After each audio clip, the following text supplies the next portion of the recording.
दोस्तों, आज हम लोग सुनेंगे विक्रम बेताल की छठी कहानी, स्त्री किसकी।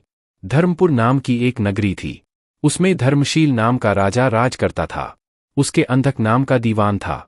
एक दिन दीवान ने कहा, महाराज, एक मंदिर बनवाकर देवी को बिठाकर पूजा की जाए तो बड़ा पुण्य मिलेगा। राजा ने ऐसा ही किया। एक दिन देवी ने प्रसन्न होकर उससे वर मांगने को कहा। राजा को कोई संतान नहीं थी। उसने देवी से पुत्र मांगा। देवी बोली, अच्छी बात है, तेरा बड़ा प्रतापी पुत्र प्राप्त होगा। कुछ दिन बाद राजा को एक लड़का हुआ। सारे नगर में बड़ी खुशी मनाई गई। एक दिन एक धोबी अपने मित्र के साथ उस नगर में आया। उसकी निगाह देवी के मंदिर में पड़ी। उसने देवी को प्रणाम करने का इरादा किया। उसी समय उसे एक धोबी की लड़की दिखाई दी जो बड़ी सुंदर थी। उसे देखकर वह इतना पागल हो गया कि उसने मंदिर में जाकर देवी से प्रार्थना की, हे देवी, यह लड़की मुझे मिल जाए। अगर मिल गई तो मैं अपना सिर तुझ पर चढ़ा दूंगा।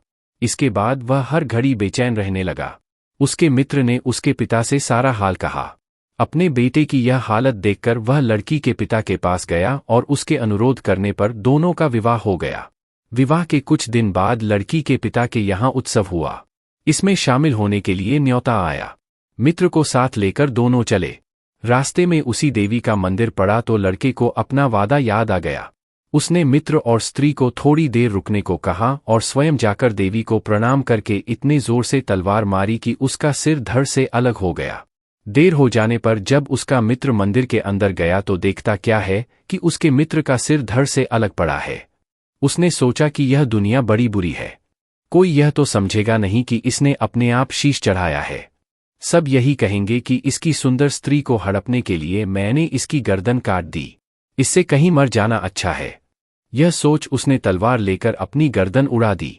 उधर बाहर खड़ी खड़ी स्त्री हैरान हो गई तो वह मंदिर के भीतर गई। देखकर चकित रह गई।